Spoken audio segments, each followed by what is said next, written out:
ইরানের সাথে যুদ্ধে আমেরিকা হেরে গেছে, এই সংবাদটা দিতে পারলে আমার মনে হয় আমাদের যারা দর্শক বা আমাদের বাংলাদেশের মানুষ যারা রেডিও টেলিভিশন বা মিডিয়া দেখেন তারা খুবই আনন্দে উদ্বেলিত হয়ে উঠতেন। কিন্তু বাস্তবতাটা হচ্ছে যে এই যুদ্ধ একটা পক্ষের জেতা এবং হারার মধ্যেই আর সীমাবদ্ধ নয়। আমি যুদ্ধের বর্তমান ভয়াবহ বাস্তবতা এসব নিয়ে সাধারণ মানুষের সাধারণ কথা, আমি কোনো সামরিক বিশেষজ্ঞ না, আমি ইব্রাহিম চৌধুরী খোকন, বাঘা ইব্রাহিম চকে সাধারণ বিষয় নিয়ে সাধারণ আলোচনায় আপনাদের সাথে যুক্ত হতে চাই। আমি মনে করি যে যুদ্ধের আজকে 12 দিন অতিক্রম হলো। এই 10-12 দিনের মধ্যে যুদ্ধের ভয়াবহতা ইতিমধ্যেই দৃশ্যমান হতে শুরু করেছে। এটা একটা আনইভেন যুদ্ধ, এটা কোনো সমানে সমানে কোনো লড়াই না। যুক্তরাষ্ট্রের মতো দেশ, যুক্তরাষ্ট্রকে যারা পছন্দ করেন যারা করেন না, তারাও যার এই দেশটা শক্তিমত্তা সম্বন্ধে যদি সামান্য ধারণা থাকে তারা বলতে বাধ্য হবেন যে ইরানের মতো দেশের সাথে যুক্তরাষ্ট্রের লড়াই এতদিনও থাকা আশ্চর্যজনক ব্যাপার। ইরান যে এখনো টিকে আছে এইটাই আশ্চর্যের ব্যাপার। এবং যুক্তরাষ্ট্র অনেকেই ঘুম থেকে উঠে পত্রপত্রিকা যখন দেখা যায়, বিশেষ করে যুক্তরাষ্ট্রের বাইরে, আমেরিকার বাইরে যে সমস্ত সংবাদ মাধ্যম, সেখান থেকে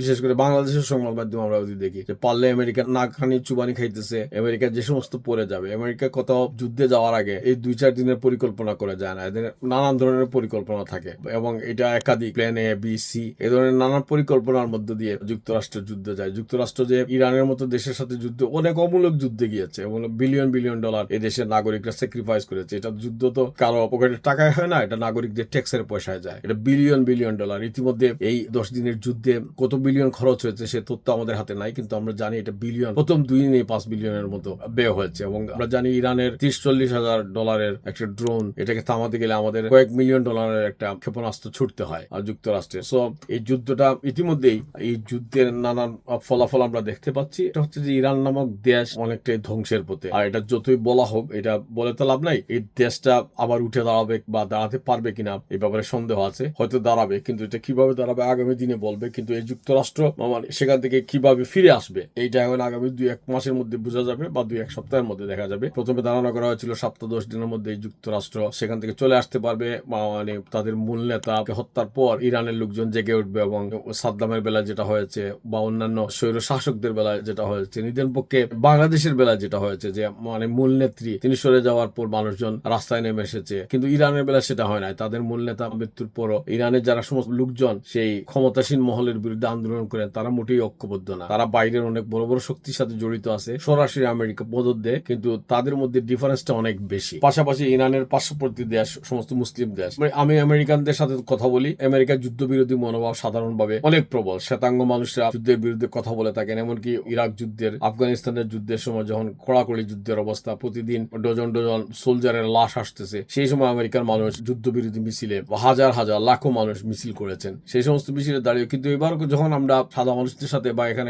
আমেরিকার সাধারণ মানুষের সাথে কথা বলি, তারাও যুদ্ধ পছন্দ করেন না, কিন্তু পাশাপাশি আবার বলেন যে ইরানের মতো একটা দেশ ওখানে থাকা, ইরানদের দেশ সম্পর্কে তাদের কোনো ভালো ধারণা নাই। এখন ইরান এমন একটা দেশ পার্শ্ববর্তী, আমরা দেখি প্রতিবেশী মুসলিম দেশগুলোর সাথে ইরানের ভালো সম্পর্ক নাই। এখন এগুলা সম্পর্ক নাই, আমাদের স্বার্থ, বাংলাদেশিদের স্বার্থ কি? আমাদের ইরানের পাশে যে সমস্ত মুসলিম দেশগুলো, সৌদি আরব সহ আমাদের যে সমস্ত মুসলিম, সেখানে আমাদের লক্ষ লক্ষ অভিবাসী শ্রমিকরা কাজ করে। ইরানে তো আমাদের অভিবাসী শ্রমিক সেভাবে নাই। ওই দেশগুলোর সাথে ইরানের সম্পর্ক ভালো না, একটি বৈরী সম্পর্ক, এবং মধ্যপ্রাচ্যের মাতবর হতে চায় ইরান। এবং এই ইরান একসময় ইরাক দখল করেছে এবং এই দখলদারিত্বকে উদ্ধার করার সময় জন্য বাংলাদেশ থেকে আমাদের সেনাবাহিনী যেতে হয়। এবং সেই সময় সেনাবাহিনীর কমান্ডারদের একজন আমার খুব পরিচিত ছিলেন, আমাদের খুবই আপনজন ছিলেন, ব্রিগেডিয়ার জুবাইর সিদ্দিকী। তার কাছ থেকে সেই যুদ্ধের ভয়াবহতা, কিভাবে ইরাকের লোকজনকে সেই সময় গর্ত থেকে উঠালেন, কিভাবে বাংলাদেশের সেনাবাহিনীর লোকজন সেখানে ওই ইরানের হাত থেকে ইরাককে রক্ষা করার যে যুদ্ধ লড়েছিলেন, সেটা আমি তার কাছ থেকে একদম প্রত্যক্ষ বিবরণী থেকে শুনলাম। তো আজকে এসে ইরানের মতো দেশ, আমরা অনেকেই সিম্পেথাইজ যে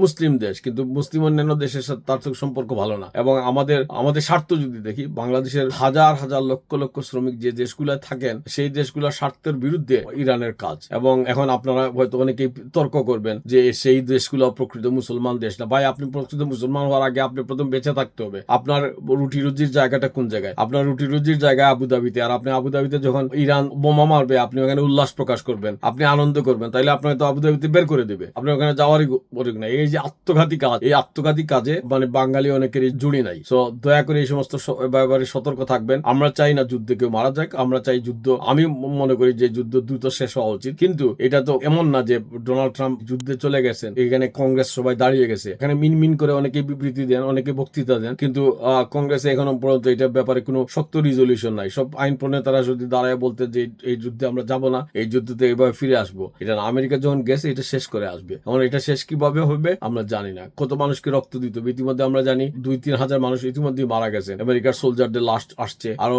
সোলজার উইন্ডেড হয়েছেন। আমেরিকার মানুষের ট্যাক্সের পয়সা যাচ্ছে, ইতিমধ্যে এখানে তেলের দাম বেড়েছে, এখানে গ্রোসারির দাম বেড়েছে। এবং যুদ্ধে একটা দেশ যখন যায়, সে দেশের নাগরিকরা যুদ্ধের জন্য স্যাক্রিফাইস করে। সেই দেশের লিডার প্রেসিডেন্ট ডোনাল্ড ট্রাম্প এই দেশের নির্বাচিত প্রেসিডেন্ট, এবং প্রেসিডেন্ট ডোনাল্ড ট্রাম্প যদি এই দেশকে নিয়ে যুদ্ধে যান, হ্যাঁ নাগরিকরা প্রতিবাদ করতে পারবেন, এই যুদ্ধে যাওয়া ঠিক না, কিন্তু নাগরিকরা যুক্তরাষ্ট্রের নাগরিকত্ব চাইবো না যে ওখানে পরাজয় স্বীকার করে যুক্তরাষ্ট্র থেকে আমেরিকা আসুক। আর আমেরিকার বিদ্বেষী মানুষ আমি দেখি যে আমেরিকার মধ্যেও আছেন, যারা আমেরিকার ভাবা দেশ। আমেরিকা তো ভাই ফুল বিক্রি করে শক্তিমত্তা অর্জন করে নাই। আমেরিকা আজকে যে শৌর্য বীর্যের প্রতীক, নানানভাবে লড়াই করে, নানানভাবে শোষণ করে, নানানভাবে বাণিজ্য করে এখানে এসেছে। এবং এখানে এসে আমরা শান্তির আশ্রয় খুঁজি, এবং এখানে বসে আমরা পারলে আমেরিকার বিরুদ্ধে কথা বলি। আমেরিকার বিরুদ্ধে কথা বলার অনেক কিছুই আছে, কিন্তু বাস্তবতাটা হলো এই লড়াইকে বাস্তবতার দৃষ্টিতে দেখতে হবে। এবং এই বাস্তবতার দৃষ্টিতে আমি দেখি, আমি মনে করি আমেরিকা এখানে না গেলে ভালো হইতো, যুদ্ধ যদি কখনো শুরুই না হইতো তাহলে আমরা খুশি হইতাম। কিন্তু যুদ্ধ যখন যুক্তরাষ্ট্র শুরু করেছে, এটা ট্রাম্পের যুদ্ধ না, এটা যুক্তরাষ্ট্রের যুদ্ধ। এই যুদ্ধে এটা যা করা লাগে তারা সেটা করেই ওখান থেকে আসবে। এটা this is very simple, very clear, এটার আর কোনো ইফ না। কিন্তু আমরা বাংলাদেশের কিছু পত্রপত্রিকা দেখলে নানান জন ইনিয়ে বিনিয়ে এটা লিখতেছেন, ওখানে লিখতেছেন, বিভিন্ন দেশের রেফারেন্স দিয়ে লিখতেছেন যে আমেরিকা কিভাবে বিপাকে। আমেরিকা কোনোভাবে বিপাকে পড়ে নাই। আমেরিকা এই সমস্ত 5 দফা পরিকল্পনা নিয়ে তারা এই যুদ্ধে নেমেছে। এই যুদ্ধ স্বল্প মেয়াদী হতে পারে, মধ্যমেয়াদী হতে পারে, দীর্ঘমেয়াদী হতে পারে। এই সমস্ত এই যুদ্ধকে দীর্ঘমেয়াদী চালিয়ে যাওয়ার ক্ষমতাও যুক্তরাষ্ট্র রাখে। এই সম্পদ, এটা ন্যায় হোক অন্যায় হোক, এবং এই ন্যায় অন্যায়ের বিবেচনা কে করবে, এই বিচার কে করবে? জাতিসংঘ তো আমরা দিলাম, জাতিসংঘের কোনো কাজ নেই। জাতিসংঘ এই সমস্ত ক্রাইসিসের সংকটে কিছুই করতে পারে না। সুতরাং এই জাতিসংঘের নামে এই চাঁদা মাদা দিয়ে জাতিসংঘের দিকে মানুষ থাকিয়ে কোনো লাভ নাই। যদি এই সমস্ত রাজনৈতিক সংকটে যুদ্ধ বিগ্রহ থামাতে জাতিসংঘ যদি কোনো ভূমিকাই পালন করতে পারে না, তাহলে সেই জাতিসংঘের নামে আমরা স্লোগান দিতে লাভ নাই। সো বাস্তবতাটা খুব কঠিন। আমি মনে করি না যুদ্ধ কালকে শেষ হয়ে যাবে। আমরা চাই না রক্তপাত হোক। এটা সম্মানজনক ভাবে যুক্তরাষ্ট্র যেন সেখান থেকে ফিরে আসে, এবং একটা মধ্যবর্তী ভূমিকা, একটা মধ্যস্থতার ভূমিকায় এটা কিভাবে শেষ হবে আমরা নিজেরাও জানি না। কিন্তু এই যুদ্ধের পরিণতিতে হয়তো মধ্যপ্রাচ্যের গতি প্রকৃতি বদলে যাবে, এবং ইরান নামের দেশটা কোন জায়গায় গিয়ে ঠেকবে এটা আমরা দেখার অপেক্ষা থাকলাম। আমি জানি আমার কথাবার্তা অনেকে বিরক্ত হবেন। এই বিরক্তটাই মানে আলোচনার সূত্রপাত, এই বিরক্তটাই আলোচনার সৌন্দর্য। আপনারা মন্তব্য করে, আপনার বিরক্তি প্রকাশ করে, আপনি সমর্থন জানিয়ে আমার সাথে থাকবেন। আমি ইব্রাহিম চৌধুরী খোকন। যদি সম্ভব হয় আমার একটা লাইক করে আমার পডকাস্টটা আপনারা ফলো করে রাখবেন। আপনারা ভালো থাকুন।